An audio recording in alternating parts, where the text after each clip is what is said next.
به نام خدا و سلام و درود خدمت همه شما بینندگان و شنوندگان خوب شبکه جهانی کلمه. امیدوارم که حالتون خوب باشه و در این بعد از ظهر، تقریبا ظهر تابستانی، دچار کمبود برق و قطعی برق نباشید. گرچه میدونم حالا شرایط به گونه پیش خواهد رفت که بایستی منتظر این روزهای سخت و قطعی برق در این هوای گرم آغاز تابستان باشیم.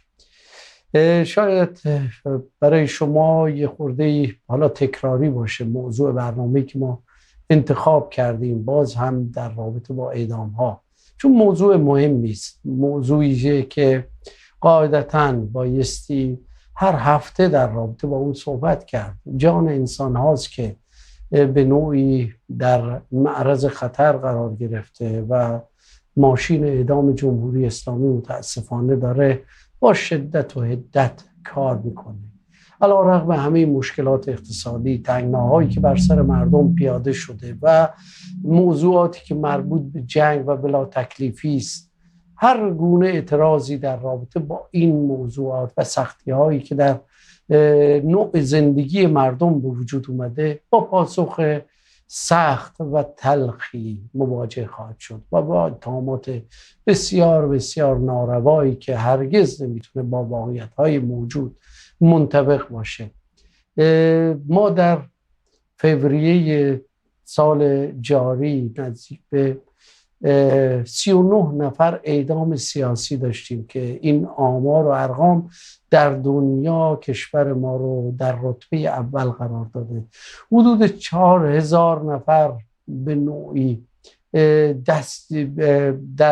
به زندانهای بسیار بسیار سخت و طویل المدت محکوم شدن و به هر حال این جای نگرانی رو داره. ما در صف اعدام بسیاری از افراد رو داریم که شاید امروز و فردا احکام اعدام در رابطه با اونها به اجرا در بیاد و این وظیفه ذاتی ماست که به نوعی بیایم به این موضوع خطیر بیشتر بپردازیم و آگاهی رسانی بکنیم، بخصوص حالا ملت شریف ایران. شاید کسانی که به نوعی متاسفانه درگیر شدن و به نوعی با این احکام مواجه هستن، خانواده های عزیزی که به نوعی گرفتار این احکام ظالمانه غیر انسانی شدن، شاید هنوز اون آگاهی لازم رو برای پرداختن و رسیدن به حق و حقوق انسانی خودشون رو شاید ندونن که چگونه باید عمل بکنن در این گونه مواقع. جمهوری اسلامی هم که فی سابق تهدید میکنه که هر گونه رسانه‌ای کردن موضوع اعدام ها یا افرادی که در خطر اعدام هستند با برخوردهای تندتری مواجه خواهد شد. قاعدتاً سکوت در برابر این احکام ظالمانه دست جمهوری اسلامی رو بیشتر باز میذاره برای اجرای چنین احکامی. اما سوال اساسی اینه، در این شرایط سخت، در این شرایط بحرانی، در این شرایطی که مردم به سطوح اومدن، در نه یک شرایطی به هر حال مردم ایران قرار دارن که در اون نه جنگ هست، نه صلح هست، نه وضعیت بسامانی در رابطه با اوضاع اقتصادی هست. همه چی به هم ریخته و همه چیز به نوعی از هم پاشیده و کسی نمیدونه تکلیف خودش رو. از وضعیت دانش آموزان ببینید که امروز و چند روز در شهرهای مختلف دارن اعتراض میکنن و باز هم پاسخ جمهوری اسلامی جز سرکوب و دستگیری چیز دیگری نیست. باز در خبرها شنیدیم تعداد زیادی از دانش آموزان به دلیل همین حضوری کردن امتحانات، با توجه به اینکه چند ماه هست که به نوعی مدارس غیر حضوری بوده و الان موقع امتحانات رو حضوری کردن و تأثیر معدل رو بر نتیجه کنکور گذاشتن، این موجب نارضایتی بسیاری از دانش آموزان و خانواده های اونها شده. به واسطه همین نارضایتی ها بسیاری از دانش آموزان اعتراض کردند. به پاسخ این اعتراض ها همین سرکوب و دستگیری و به هر حال محرومیت های شدید اجتماعی و تحصیلی برای دانش آموزان بوده. خب قاعدتاً بایستی دنبال یک پاسخ مناسب بود. آیا راهکار جمهوری اسلامی برای حل بحران‌های شدیدی که در اون قرار داره و قرار گرفته و خودش رو در این بحران‌ها قرار داده اینه که مردم خودش رو سرکوب کنه؟ چرا جمهوری اسلامی این راه رو به عنوان بهترین راه برای سرکوب و برای جلوگیری از تشدید اعتراضات انتخاب کرده؟ چرا جمهوری اسلامی حرف مردم رو نمیخواد گوش بکنه؟ چرا به جای به هر حال پاسخگویی به مطالبات بر حق مردم، پاسخگویی به اعتراضات بر حق مردم، پاسخگویی به اون چیه که مردم از اون محروم شدن، دائما اینها رو متهم میکنه به سرسپردگی به عوامل بیگانه، سرسپردگی به دشمنان خارجی و همین رو دستاویزی میکنه برای سرکوب بیشتر، برای اجرای احکام غیر انسانی اعدام که ما شاهد و ناظر اون هستیم. در همین راستا دعوت کردیم از جناب آقای دکتر حسن نایب هاشم، فعال حقوق بشر و تحلیلگر مسائل سیاسی. جناب آقای دکتر خوش آمدید. به هر حال نگران کننده است جناب دکتر عزیز.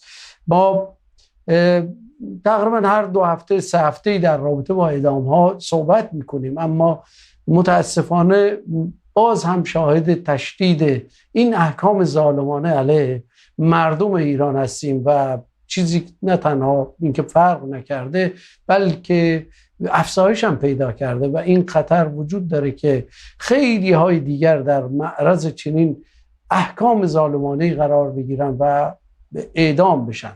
در این شرایط سخت و در این بحران اقتصادی و سیاسی و این شرایطی که امروز مردم در اون گرفتار شدن و به نوعی در شرایط نه جنگ و نه صلح و این بحران‌های بین‌المللی که در منطقه به وجود اومده، چرا راهکار جمهوری اسلامی دائما بر روی اجرای این احکام غیر انسانی استوار شده؟ من ابتدا سلام و درود میفرستم خدمت شما و بینندگان محترم برنامه. خب ما در همونطور خلال صحبت‌های شما بود در شرایط جنگی هستیم، در جنگ نه صلح. 40 روز جنگ داشتیم، 60 روزه که جنگ رو نداشتیم به اون معنی، ولیکن خب همین امروز صبح هم ما شاهد این بودیم که 2 تا پهپاد رو زدن. روز گذشته به همچنین حملات صورت میگیره و به هر حال ما به یک جنگ در مقیاس کوچکتر سر کار داریم. بنابراین شرایط جنگی جمهوری اسلامی برای اینکه بتونه به زعم خودش اوضاع رو کنترل بکنه، بتونه به بقای خودش ادامه بده، سعی میکنه که از طریق سرکوب بیشتر و کنترل اجتماعی چنین وضعیت رو به وجود بیاره و خب برای سرکوب بیشتر احساسش اینه که از طریق اعدام میتواند چنین بکنه و اگر برای اعتراضاتی که هست مجازات‌های سنگین در نظر بگیره، خب این اقدام رو میتونه بکنه. خب قانونی هم به کمکش اومده، یعنی تصویب شده که در ارتباط با تشدید مجازات همکاران در واقع همکاران کشورهای متخاصم به زعم اون هست و بر این مبنا کوچکترین اعتراضی رو نسبت میده به این همکاری و خب مجازات حداکثر اعدام رو و در این حال مجازات خیلی سنگین ما می‌بینیم به خاطر مسائل خیلی کوچکتر اگر هم اعدام نکنن حکم اعدام حکم در بازداشت چند 10 ساله رو میدن و خب ما قدیم بیشتر مواجه بودیم با احکام این که مثلا تبلیغ علیه نظام بود که مثلا 1 سال به طور متوسط زندان میدادن، یا اینکه بالاترین حکمی که در رابطه با فعالیت‌های مدنی بود اجماع و توانی علیه امنیت کشور تلقی میشد و 5 سال حکم زندان داشت، ولی حالا به راحتی احکام چند 10 ساله میدن، یا اینکه خب با بر مبنای همون قانونی که هست حکم اعدام رو صادر میکنن به خاطر اعتراضاتی که خیلی سبک میتونه باشه و این تناسبی وجود نداره با اقدام صورت گرفته با در واقع حکمی که داده میشه و این صرفاً برای این هست که بتونن به زعم خودشون کنترل بکنن جامعه رو و اعتراضات شکل نگیره، اعتراضات گسترش پیدا نکنه و اینجا که شما فرمودید به رغم این مسائل در رابطه با مسائل مشخص صنفی دانش آموزان به طور مشخص خب در شهرهای مختلف اعتراض کردن. حالا باید ببینیم که نتیجهش چگونه میشه. امریکا فرموده تعداد رو دستگیر کردن، ولی که خب اعتراضات اینجا اونجا شکل میگیره برای اینکه چیزی رو قادر نیست جمهوری اسلامی بهبود ببخشه. خب ما حساب بکنید نسبت به سال پیش در همین روز که صحبت می‌کنیم، هنوز جنگ 12 روزه آغاز نشده. یک سال پیش ما میشه گفتش که بخش زیادی از ثروت ملیمون رو از دست دادیم. میشه گفت 10% ثروت ملی ما بودن 3000 میلیارد دلار مثلا به حساب می اومد، 300 میلیارد دلارش از دست رفته در سر همین جنگی که بوده. بنابراین ما با قبل از اونم همین سال گذشته خب ما با دشواری‌های مختلفی مواجه بودیم. ناترازی‌هایی که ازش صحبت می‌کنن، ناترازی انرژی، ناترازی آب و مسائل نظیر اون مسئله آب. حالا امسال یه مقدار کمتر مطرح است، خوشبختانه ترسالی به اصطلاح نداریم، ولی میزان بارندگی بیش از سال‌های گذشته بوده و خب این مقدار مشکلات کم شده. ولی که خب مشکل برق باقی است، مشکل انرژی باقی است، مشکل از اون مشکلات که در رابطه با جنگ هست به شدت باقی است. گرانی وحشتناکی که نسبت تورم نقطه به نقطه‌مون در ارتباط با کلیه کالاها 80% در همین ماه گذشته و تورم نقطه به نقطه مواد غذایی بیش از اون 100% و بیش از 100% حساب کنید که نسبت به سال گذشته قیمت مواد غذایی 2 برابر شده. قیمت دلار هم که ببینیم نسبت به سال گذشته باز همین روزا می‌بینیم که 2 برابر شده. بنابراین ما با همچین پدیده‌ای مواجه هستیم که به زودی به تورم 3 رقمی خواهیم رسید و دشواری‌ها بیش از پیش خواهد شد. جمهوری اسلامی سعی می‌کنه دفع الوقت بکنه، از این ستون به اون ستون براش فرجه و امیدواری که این بحرانی هست، این منگنه‌ای که هست بعد از فشار خارجی بیرون بیاد. بنابراین میخواد که فشار داخلی رو در این رابطه به حد اکثر برسونه که داخل حداقل با سرکوب بیشتر خطری مواجهش نباشه. بله، بسیار سپاسگزارم جناب دکتر. و حالا در رابطه با این موضوع که خب جمهوری اسلامی یک به قول معروف سلاحی تحت عنوان اعدام رو برای سرکوب اعتراضات در دست گرفته و به نوعی برای هر نوع اعتراض یا هر نوع مخالفتی با جمهوری اسلامی، یعنی هر جرایم مختلفی هم داریم، حالا در بعداً به تفکیک به اونها خواهیم پرداخت که ما بیشترین اعدام ها رو در رابطه با کدوم موضوعات داریم. ولی خب میخوایم به اینجا برسیم که آقای دکتر به هر حال ما هر سال یه سری اعتراضاتی رو در کشور داشتیم و اگر یک نگاه اجمالی به اعتراضات دهه اخیر داشته باشیم، به نوعی این اعتراضات هر سال دامنش گسترده تر و گسترده تر شده و همونطور سرکوب ها و اعدام ها هم به نوعی گسترش پیدا کرده. چگونه جمهوری اسلامی از این اهرم برای به هر حال خاموش کردن اعتراضات باز هم علیرغم اینکه نتونسته پاسخ مثبتی بگیره اومده استفاده کرده و آیا این اهرم به نظر شما به دست جمهوری اسلامی تا کنون مؤثر واقع شده و تونسته از قبل اجرای چنین احکامی بیاد جامعه رو در کنترل خودش قرار بده؟ اساسا نه، همونجوری که شما فرمودید به خاطر همینه که تناوب این اتفاقات هرچه بیشتر میشه، یعنی با مواجه هستیم که با فاصله کوتاه‌تری اعتراضات وسیع‌تری صورت میگیره. حالا سرکوب هم صورت میگیره، ولی که سرکوب بدون شک تأثیر که داره، این بی تأثیر نیست. اگه بی تأثیر بود که دست به این اقدام نمی‌دادن، ولی اینکه تأثیر تعیین کننده داشته باشه و بتونه جلوی اعتراضات بعدی رو بگیره، خب چنین از چنین خصوصیتی برخوردار نیست. و ما بنگم گفتم برای اینکه اعتراضات دامن نگیره اینه که باید یک سری در سطح جامعه در زیر بناها تغییرات اساسی روی بده و مشکلاتی که داریم، فساد گسترده که هست، گرانی، تورم، بیکاری، اینها همه بتونه تثبیت حداقل پیدا کنه. جمهوری اسلامی در این راستاها نمیتونه حرکت بکنه به خاطر مجموعه شرایطی که در داخلی و بین‌المللی داره. بنابراین وقتی چنین وضعیتی نیست، بنابراین خب اعتراضات بیشتر میشه، اعتراضات با فداکاری بیشتری صورت میگیره. خب چون که میبینیم دیگه در هر مرحله چگونه مردم از جان گذشته تر دست به حرکت و اعتراض میزنن، برای اینکه خب آینده ای رو برای خودشون متصور نمیبینن، به خصوص جوان‌ترها، به خصوص جوانان. میبینیم دیگه این حرکت اخیرم از دانش آموزان شروع شده، به هر حال بزرگترین مشکلی رو که مشاهده کردن در واقع دست به اعتراض دادن و خب سنین بالاتر دست به این کار ندادن. بنابراین خب هیچ کدوم این تصور رو ندارن که مثلا سالها، ده‌ها سال با این حکومت بتونن زندگی بکنن.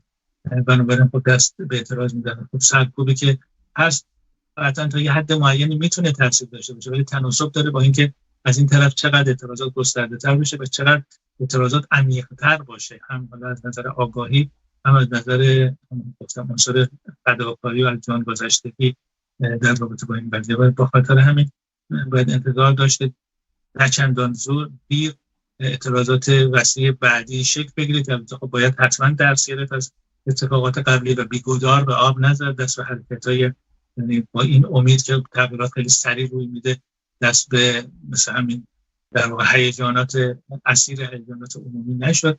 ولی خب قطعا باید با آگاهی از یه طرف، با دانش از یه طرف، از اون طرف با از بازگذشتگی نسبت به این شرایط عکس العمل نشون داد و این باید قطعا صورت میگیره. مسائل معیشتی الان نقطه ضعف حکومت هست، ولی اینکه خب در این رابطه هم سعی نکرده که پاسخی بده و در واقع کسانی که الان ما بر مبنای اون اراضی که داشتن، میزان کسانی که به زیر خط فقر شدید کشیده شدن خیلی افزایش پیدا کرده. صحبت از 50% جامعه هست، تقریبا 4 دهه یا تا 5 دهه که اجتماعی الان زیر خط فقر هستن. خط فقری که در دنیا تعریف میشه، خط فقری که $8.20 برای هر نفر در روز هست و حالا فقر مطلق که زیر $3 هست که دیگه جای خود، اون دیگه ما داریم در جامعه خودمون در واقع افرادی رو که در این وضعیت هستن از نظر اقتصادی. ولی اونها وقتی میبینن به خود بی‌عدالتی رو میبینن، به خصوص فساد گسترده رو در جامعه میبینن و بیکار هستن، بیکار شدن، بسیاری از کارخونه‌ها تعطیل شده به خاطر در واقع همین جنگ. به خاطر این وقتی شما مبارکه اصفهان رو میزنید یا صنایع فولاد خوزستان زده میشه، خب مردمش بیکار میشن. وقتی که به پتروشیمی حمله میشه، خب مردمش بیکار میشن. وقتی اینترنت 88 روز در حال فعالیت بین المللی فعال نیست، خب مردم که از این طریق استزاغ میکردن بیکار میشن. اینها تمام انباشته میشه و اعتراضات بعدی رو قطعا به وجود میاره و اعدام راهش نیست، برای اینکه خب شاید یه تعداد رو یه محدوده خیلی کوچیکی رو بتونن در این رابطه بترسونن. نزدیکترین افراد به کسانی که حالا اعدام میشن ممکنه که از اون فعالیت بازدارندگی خیلی مختصری داشته باشه که دست به حرکت نکنه. ولی بارها تو همین برنامه صحبت کردیم که اعدام نقش بازدارندگی نداره و خب مثال زدیم که وقتی که جیببرها رو اعدام میکردن همون موقع جیببری صورت میگیره. بنابراین مسائلی که به حکم اعدام داره در جامعه ما کماکان ادامه خواهد داشت، از مسئله مواد مخدر گرفته، از برای اون چیزی که قتل تلقی میشه در واقع در خیلی موارد قتل نیست. حالا موضوع اعتراضات سیاسی که بین اعتراضات سیاسی میشه گفت میزان اعدام ها مثلا در سال 2022 بعد از جنبش زن زندگی آزادی که 2 نفر بودن، الان دیگه همونجوری شما گفتید در یک ماه چند ده نفر بودن. بنابراین این میشه گفت به شدت تصاعدی رشد کرده و دیگه خب تمام جامعه رو که نمیشه و تمام معترضین و نسل‌های از کشور رو که نمیشه اعدام کرد. بله، بسیار سپاسگزارم. این توضیح رو بدم خدمت بینندگان عزیز که میتونن از طریق پیام رسان واتساپ پیام‌های تصویری و پیام‌های نوشتاری خودشون رو برای ما ارسال بکنن. ما هم اینجا در صورت امکان حتما پیام‌های شما رو خواهیم خوند. در رابطه با موضوع برنامه باشه خب بهتر هست که ما در همین رابطه و موضوع اعدام‌ها و زندانیانی که امروز در زندان‌ها هستند بیشتر بهش بپردازیم.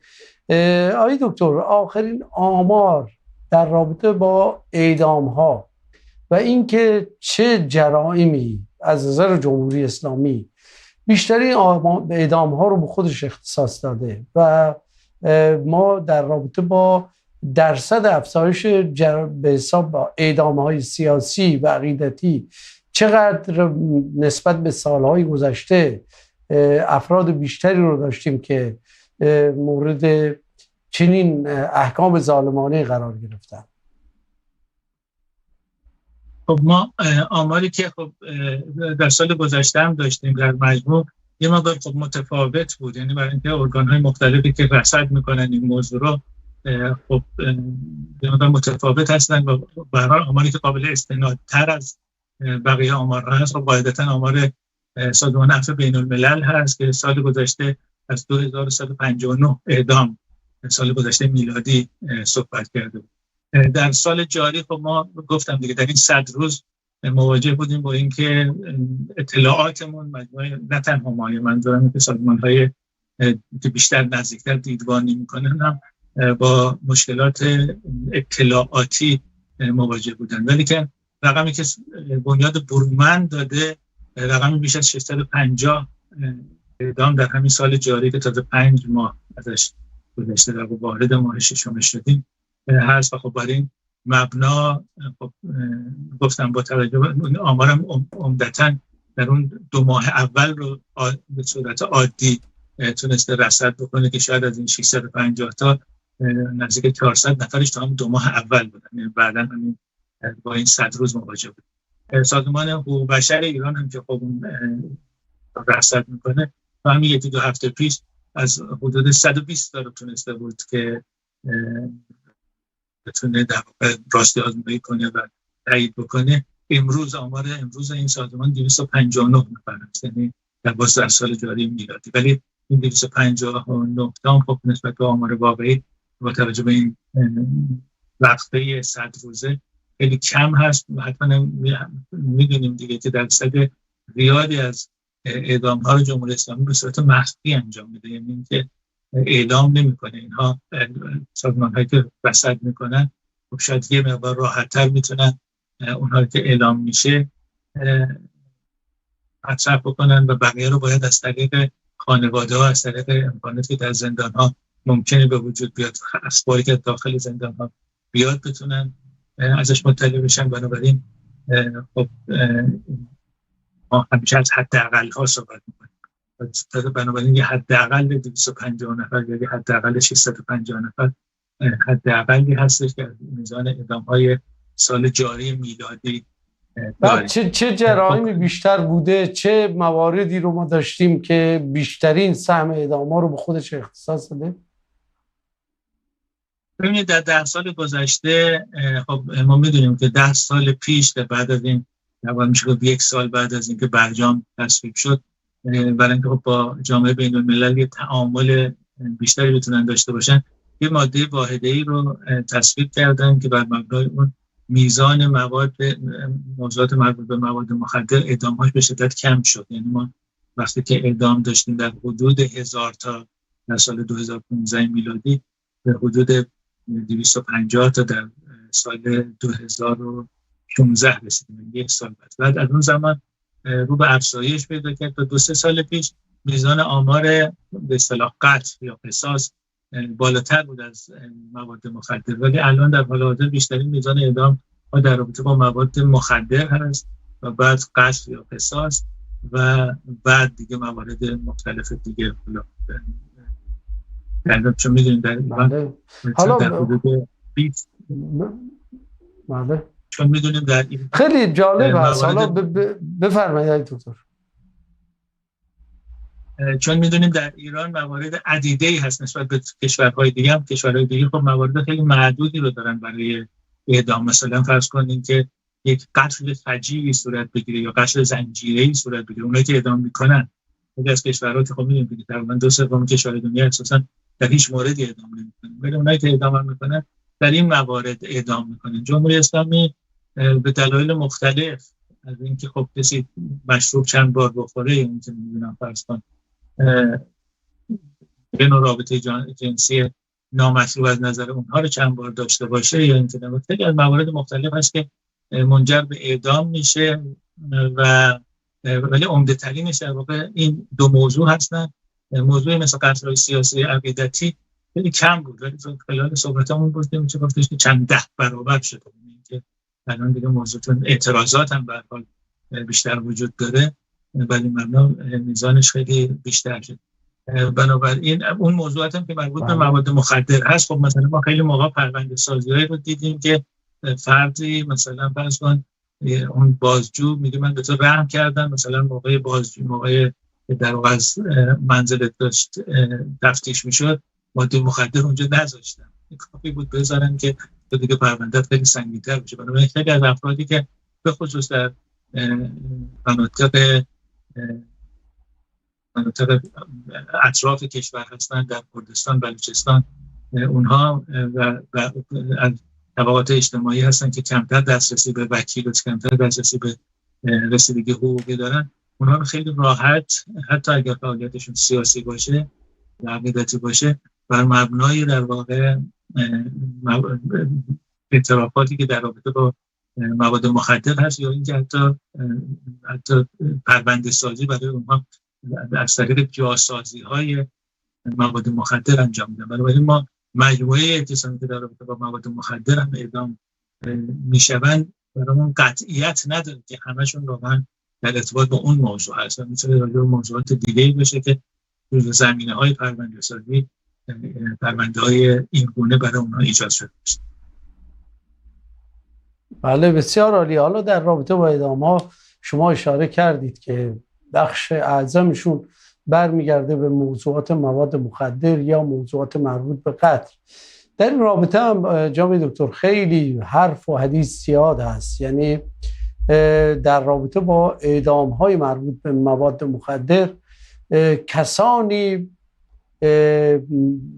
در این خطر قرار میگیرن که واقعاً از لحاظ اقتصادی جزء ضعیفترین افرادن، یعنی افرادی که تحت عنوان حمل مواد مخدر برای دیگران و اربابانی که به نوعی دستشون با حکومت و در دستشون در دست حاکمیت هست به نوعی سر و کاری دارند و یه حشر و نشری دارن، اینها آدمای خیلی خیلی دون پایه‌ای هستن که به نوعی مواد مخدر رو جابجا میکنن در حد و اندازه بسیار پایینی هم هست و به نوعی از 1 کیلو تا 10 کیلو و اینها به نوعی بیشترین آمار اعدام ها رو به خودشون اختصاص دادن.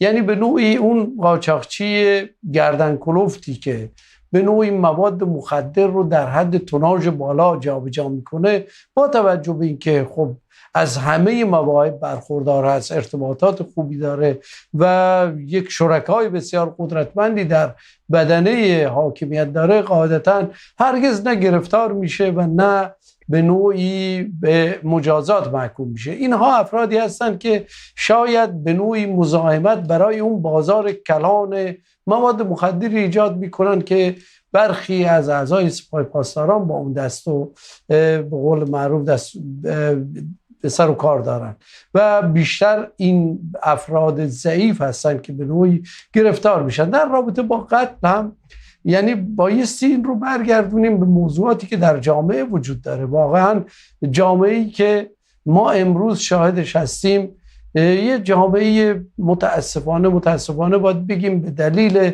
اون ساختارهای نادرستی که جمهوری اسلامی وجود آورده داره از هم میپاشه. اون ارتباطات، اون به هر حال جوانمردی ها و اون موضوعاتی که حالا مربوط به اخلاق مداری در جامعه میتونستیم محسوب بکنیم، یه جوری اینها داره واقعا فرو میپاشه و تمام اینها هم برمیگرده به موضوع فقر و اقتصاد که به نوعی تحت تاثیر قرار داده تمام جامعه رو و متاسفانه ما شاهد این موضوع هستیم.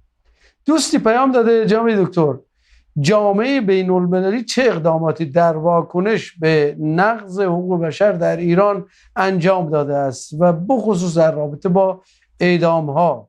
امروز جامعه بین الملل هم غمش تماما شده است صلح بین آمریکا و جمهوری اسلامی و هرگز به این موضوعات اشاره نمی کند، گرچه در گذشته حتی بیشتر در این رابطه اظهار نگرانی میکردن، اما امروز این نگرانی ها هم برای جامعه بین الملل هم مرتفع شده است. خب جامعه بین الملل رو ما چه تعریف میکنیم؟ جامعه بین الملل خب سازمان ملل هست. سازمان ملل خب ارگان‌های مختلف داره، بالاترین مقامش دبیرکل سازمان ملل هست. خب دبیرکل سازمان ملل گزارش میده دیگه به شورای حقوق بشر، به مجمع سازمان ملل، و خب در گزارش‌های اون در گزارش‌های گوترش دبیرکل، حالا دبیرکل تا آخر سال جاری هم دبیرکل خواهد. خب این در این گزارش‌ها که همیشه موضوع این که جمهوری اسلامی باید هر چه زودتر متوقف بکنه مجازات اعدام رو و در جهت لغو اعدام حرکت بکنه، خب همیشه تلاش کرده، همیشه تلاش میکنه، همیشه این موضع خودش رو ارائه میکنه. دیگه چی دیگه کمیسر عالی حقوق بشر هست، حالا هفته دیگه هم شورای حقوق بشر جلسه تشکیل میده و خب حتما در مقدمش رو گزارش خودش رو خواهد داد. قابل تصور هست که بازم نسبت به موضوع اعدام در جهان ابراز موضع بکنه و خب هم به شدت مثل گزارش مخالف مجازات اعدام هست و خب از همه کشورها از جمله ایران بارها و بارها خواسته که مجازات اعدام رو باز همینطور متوقف بکنه و در جهت لغوش حرکت. یه امکان دیگه که هست، خب گزارشگر ویژه ایران هست، هیئت حقیقتیاب هست، اینا که تمام پیشنهادهای خودشون راجع به موضوع در واقع این رو خواستن از جمهوری اسلامی که چنین بکنه. ما جمهوری اسلامی یه سری جمهوری اسلامی و خب قبل از اون زمان شاه یه سری معاهدات بین المللی پذیرفته شده، مثل میثاق بین المللی حقوق مدنی و سیاسی. اون یک کمیته مخصوص خودش رو داره و هر چند سال باید جمهوری اسلامی گزارش خودش رو بده در رابطه با همه موضوعات این میثاق. و خب اونها گفتن که حالا هم موضوعشون باز همینه، باید متوقف بکنه و لغو بکنه. ولی اگه خیلی اصرار به آدم کشی داره، تنها در موارد در واقع قتل عمد برنامه‌ریزی شده خب میتونه در واقع اونم با طی روندهای حقوقی اعدام بکنه. در این حال که موضوع خودشون موضوع این کارشناسا کاملا روشن هست. دیگه کشورهای دنیا هستن. کشورهای دنیا در یه روندی به نام بررسی ادواری جهانی، سال گذشته جمهوری اسلامی اینجا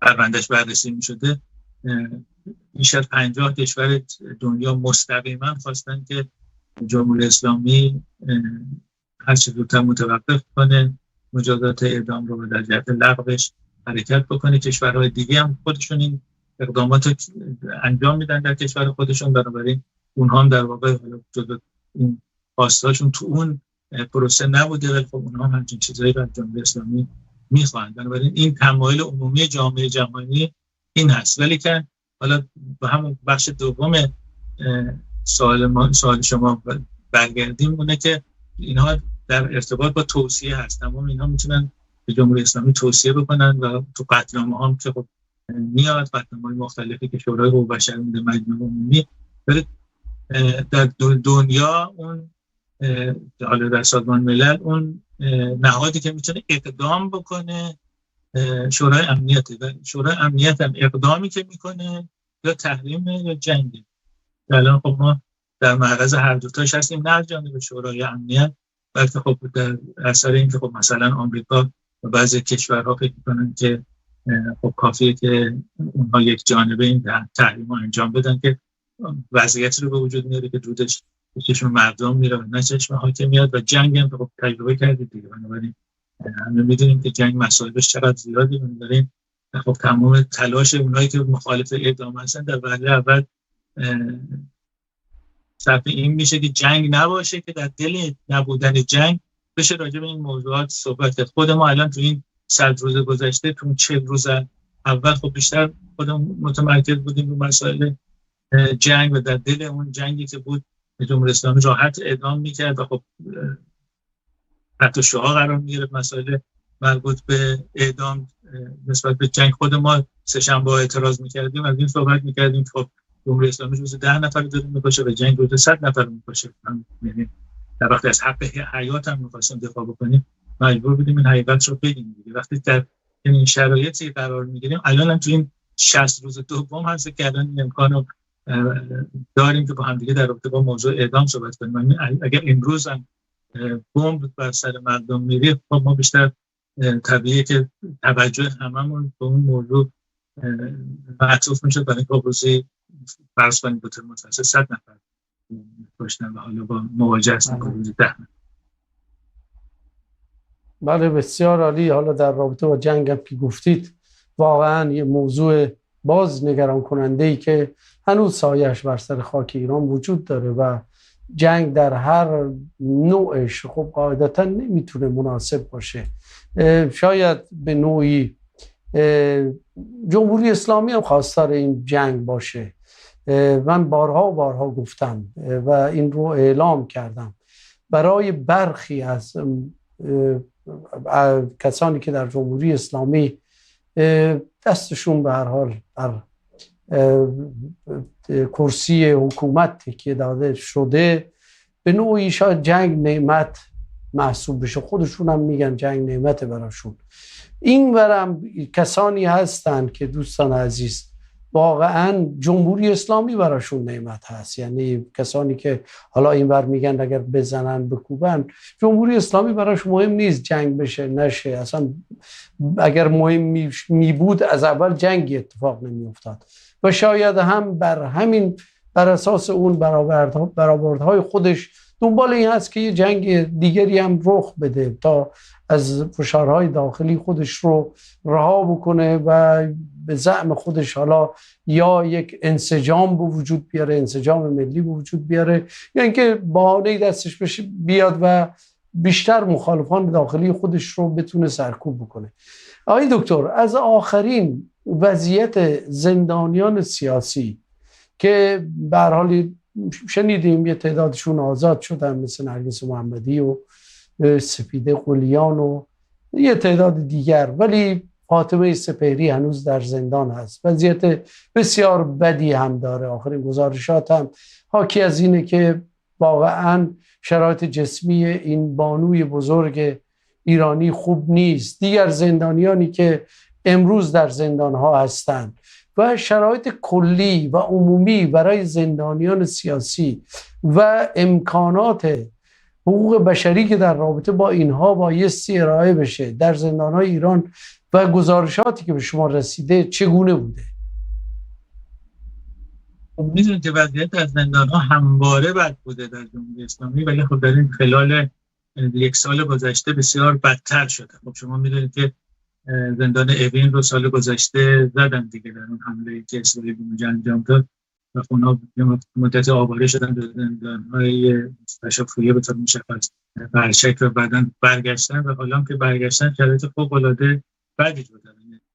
در جاهایی هستن که نسبت به گذشته بدتر. وضعیت ما وقتی وضعیت زندان‌ها رو بررسی می‌کنیم از زاویه خوراک و بهداشت، مهمترین مسائلی که از هوا، خوراک، بهداشت، هواشون که خب مناسب نیست برای اینکه خب گفتن دیگه از امکانات قبلی برخوردار نیستن.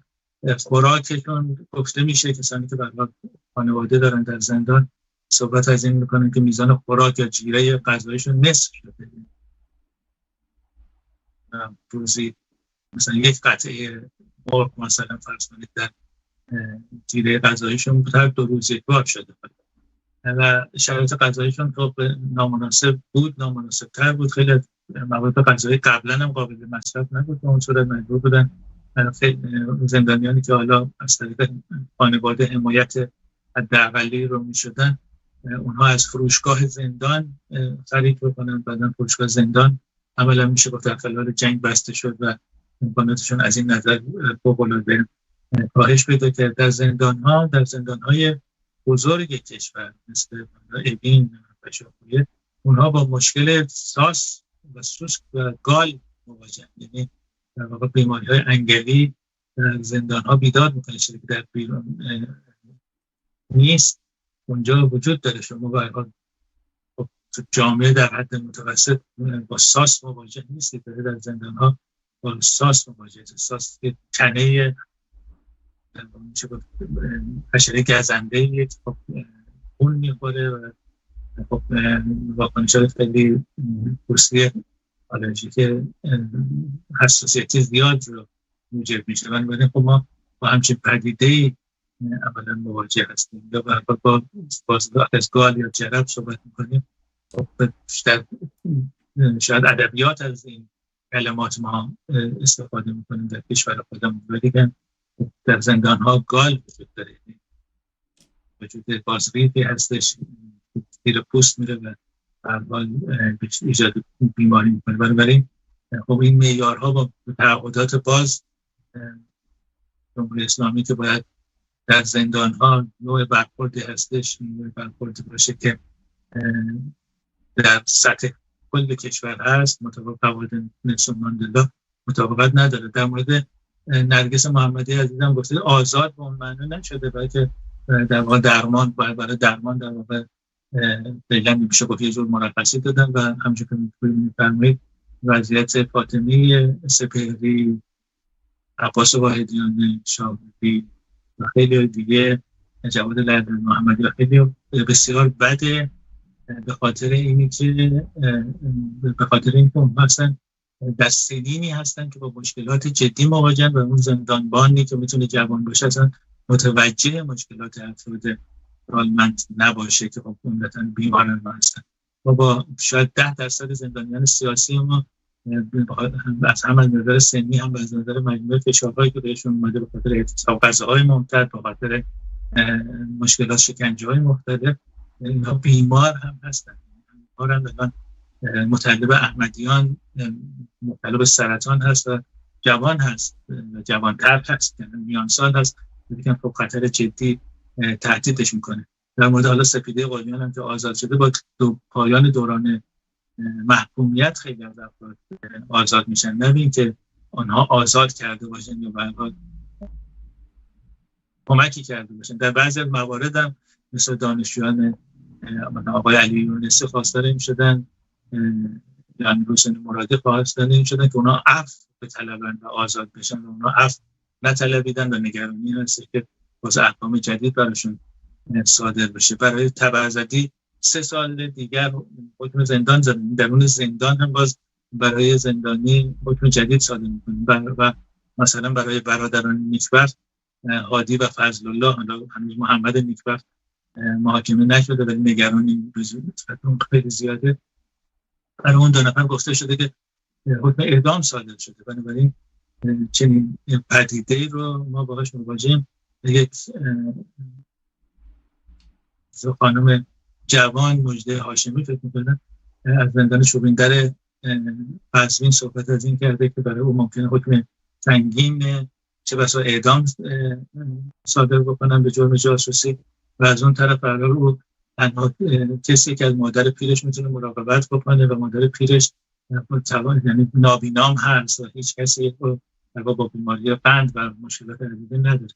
ما با همچین پدیده‌ای در رابطه با زندانیان و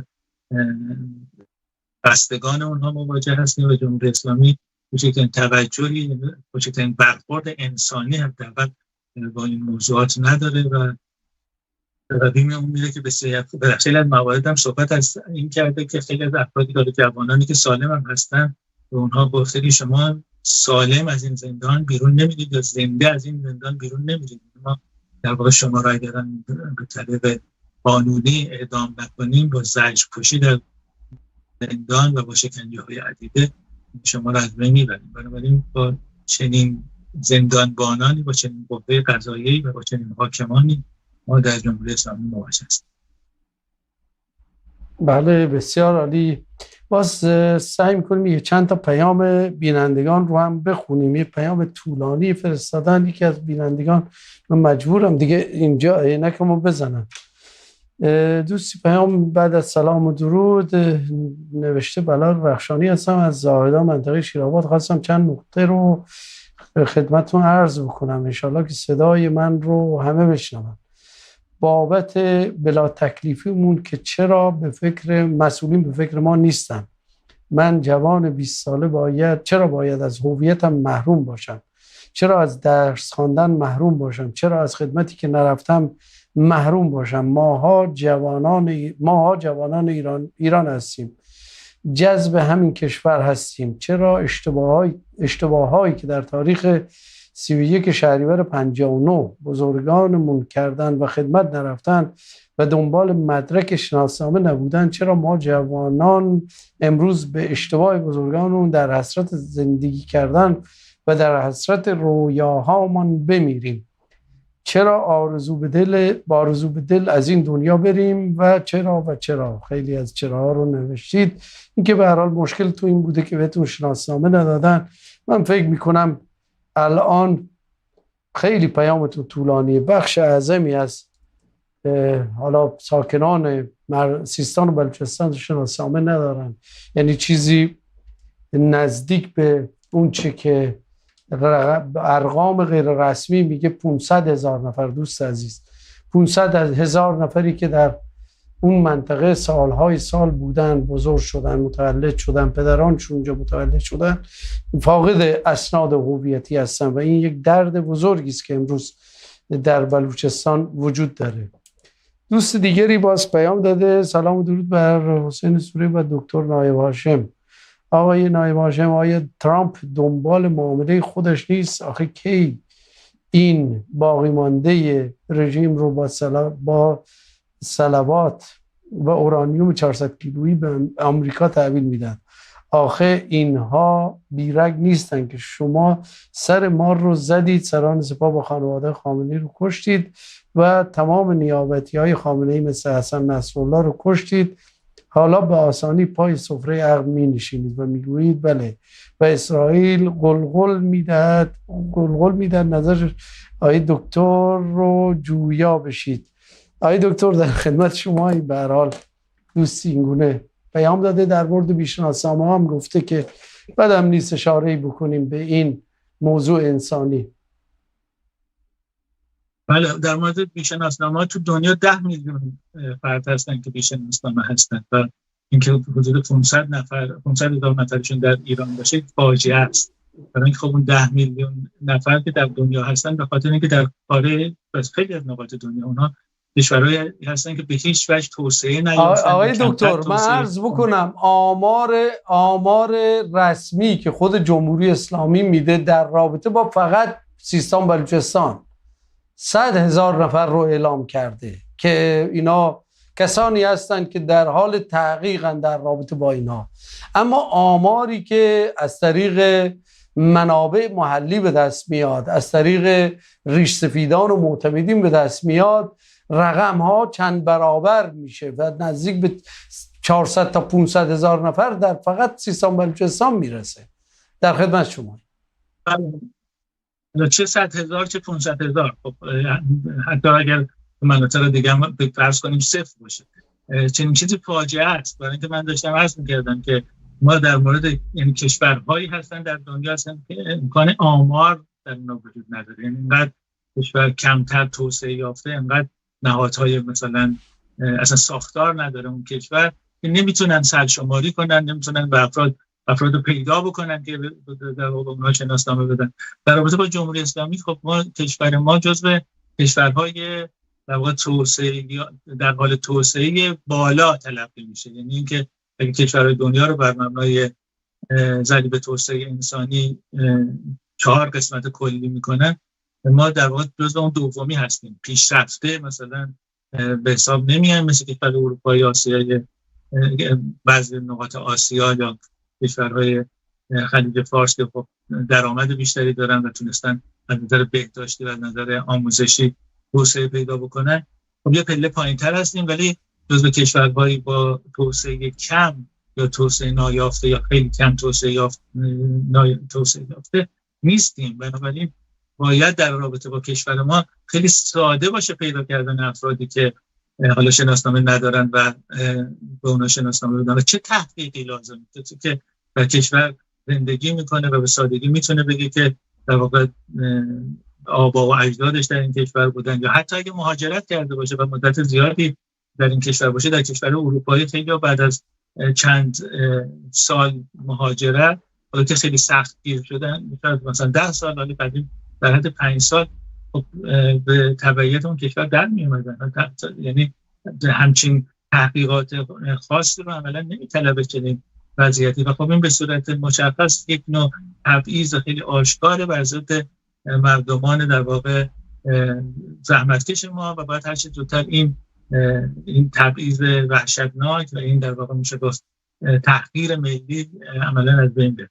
این در این مورد. در مورد اینکه خب صحبت الان خب گاهی از لحاظ تبلیغاتی صحبت از بقایای رژیم میشه، ولی خب رژیم خب خیلی، یعنی اون چیزی که رد شده، اون چیزی که در واقع لطمه خورده خیلی زیاد در چارچوب کل نظام نیست. ما داریم صحبت میکنیم که حالا درصدی از 5%، 10%، 15% جامعه طرفدار جمهوری اسلامی هستن. درسته خب مثلا رأس اون رو که آیت الله خامنه‌ای باشه اونها کشتن، ولی خب مجتبی خامنه‌ای خیلی تفاوت نداره از نظر دیدگاهی با خامنه‌ای و شرایط جنگی موقعیت رو ایجاد کرده که با او در نمیافتن دیگر نیروهایی که درون حاکمیت هستن. بنابراین این رو باید اینطور دید که باید حکومت جمهوری اسلامی در چارچوب یک اعتراض ملی گسترده برنامه ریزی شده و بیگدار به آب نزده عمومی در این حکومت از بین بره. اینکه یک بقایایی با این امیدی داشت که مثلا ترامپ که حرکتی رو بکنه، ترامپ خودش میگه من میخوام با همین آیت الله با مجتبی خامنه‌ای به تفاهم برسه. دلش میخواد که مثلا شاید او براش مثل عربستان سعودی که بن سلمان مثلا فرض کن یک نوع لیبرالیسم معینی رو داره جامعه پیش میبره خیلی محدود، مثلا بتونه همچین چیزی رو با مجتبی خامنه‌ای پیش ببره که خب به هیچ وجه امکان پذیر نیست. بنابراین که امید داشته باشیم که در اثر اقدامات ترامپ به خصوص اقدامات جنگی چنین وضعیتی به وجود بیاد نیست. این اقدامات جنگی میشه با کمک کرد. این روند پدر در واقع رسیدن رهبری از پدر به پسر که همیشه من به سهم خودم صحبت میکردم که این محتمل ترین احتمال هست و خیلی راحت تر گذشته. یعنی خیلی چندان دردسری براشون نداشته و گزارشی هم که شده از اینکه در مجلس پادگان چه گذاشته این رو نشون میده. خیلی یه سرعت خیلی زیادی این به این توافق رسیدن و موضوع حل شده به این صورت و همیشه هم که صحبت میکردیم دیکتاتورها نزدیکترین آدم‌های مورد اعتمادشون فرزندانشون هستن. در خیلی از کشورهایی که حالا سلطنت استبدادی هم ندارن، جمهوری‌هایی هستن که مستبد هستن، خب اونها فرزندانشون رو به مناسب‌ترین افراد میدونن برای حاکمیت بعدی. در جمهوری اسلامی هم چنین شده و خب همون نظام موروثی به این شکل در چارچوب ولایت‌فقیه انجام شده و بعد از این هم همینطوره. اگر بخواید صرفا فکر کنید در اصل کشتن این و آن حالا توسط آمریکا اسرائیل این مسئله حل میشه، خب به هیچ وجه اینطوری نیست. اون بقایایی که حالا کم هم نیستن منسجم‌تر میکنه و انسجام یک مار زخمی سرش هم زده باشن حالا نسبت دوباره سری رو تولید بکنه، حالا شاید نه با قوت سر اولیه ولی خودشو بازسازی میکنه و زخمی هم هست میتونه با صدمه بیشتری بزنه حالا بیشتر و کمترش هم خیلی نمیشه محاسبه کرد، خیلی یعنی صدمه زیادی بزنه. بنابراین این موضوع به نظر من به هیچ وجه نباید تکیه کرد. اشتباهیه که توی دوره‌ای حالا کسان مشخصی مرتکب شدن توی اون مقطع، این اشتباه حداقل با درسگیری از اون تجربه ما دوباره نباید مرتکب بشه. بله. باز دوست دیگری پیام داده: سلام، درود بر کاربران شبکه کلمه، امیدوارم حالتون خوب باشه. همیشه شبکه شما رو از اینستا نگاه میکنم برای حمایت از شاهزاده. امیدوارم موفق و پیروز شویم. باز دوست دیگری پیام داده: آقای دکتر نایب هاشم، چرا سازمان حقوق بشر در رابطه با زندانیان سیاسی مثل دکتر نوریزاد، حشمت الله طبرزدی، بانوی بزرگ ایران خانم فاطمه سپهری و برادر ایشان و نرگس محمدی برنده جایزه صلح نوبل و دیگر زندانیان تصمیم جدی نمیگیرد و با یک قطعنامه کاری رو انجام نمیداد. سازمان حقوق بشر به هر حال حالا یه انتقادی کرده و یه موضوعاتی رو مطرح کرده. آقای ما 3 دقیقه 2 دقیقه و نیم بیشتر وقت نداریم. ضمن جنبندی شما های دکتر پاسخ این بیننده ما رو هم اگر بدید ممنون میشم. خواهش میکنم. من نمیدونم منظور از سازمان حقوق بشر میکنم منظورشون کل ساختار حقوق بشری سازمان ملل باشه دیگه، چون ما گفتم چون میگه کاری انجام نمیده. اگه منظور این باشه خب اینها گفتم دیگه کارهایی که میتونند انجام میدن. خب در مورد همین عزیزانی که هستن، همه عزیزانی که نام بردید جزو عزیزانی هستن که اون بیانیه‌های 14 نفر رو امضا کردن و خب به خاطر اون تحت پیگرد قرار گرفتن. من به سهم خودم در ارتباطی که با مایساتو داریم، در هیئت حقیقتیاب داریم، با کمیسری عالی حقوق بشر داریم، حالا بگه معنی در ارتباط با گسترش در کل سازمان ملل داریم. خب این تمام گزارش‌های بروز می‌کنیم و در اختیارشون می‌گذاریم، مثلا وضعیت اخیر خانم سپهری یا به هر حال اتفاقی که میفته در این محدوده رو میگم. دیگر سازمان‌های حقوق بشری هم قطعاً در ارتباط با ارتباطاتی که دارن چنین میکنن و اونها برخورد خودشون رو میکنن، ولی که من نمیدونم چه انتظاری هست. گفتم که من تمام نهادهای سازمان ملل امکاناتی که دارن در چارچوب اینه که توصیه بکنن، پیشنهاد بکنن، به جز سازمان امنیت، به جز شورای امنیت که شورای امنیت همونجور که عرض کردم شورای امنیت میتونه جنگ بکنه، تحریم بکنه. خب این کار هم حالا به اشکال مختلف نه توسط شورای امنیت، اینکه بخشن در مقطع توسط شورای امنیت خب انجام میشد، انجام میشه، ولی که خب دیگه با جنگ که نمیشه مسائل حل کرد، با تحریم حالا گسترده تر هم خواهد شد. داره نمیره که کاملا این موضوع حل بشه. بله، بسیار بسیار سپاسگزارم جناب دکتر حسن نایب هاشم عزیز، تحلیلگر مسائل سیاسی و فعال حقوق بشر، و سپاسگزارم از شما بینندگان عزیز که ما رو همراهی کردید در این برنامه. امید روزهای خوش برای همه ملت بزرگ ایران و برای همه انسان‌های جهان، بدون جنگ، بدون خونریزی و بدون اعدام. به امید پیروزی حق بر باطل. خداحافظ شما. ممنون از شما.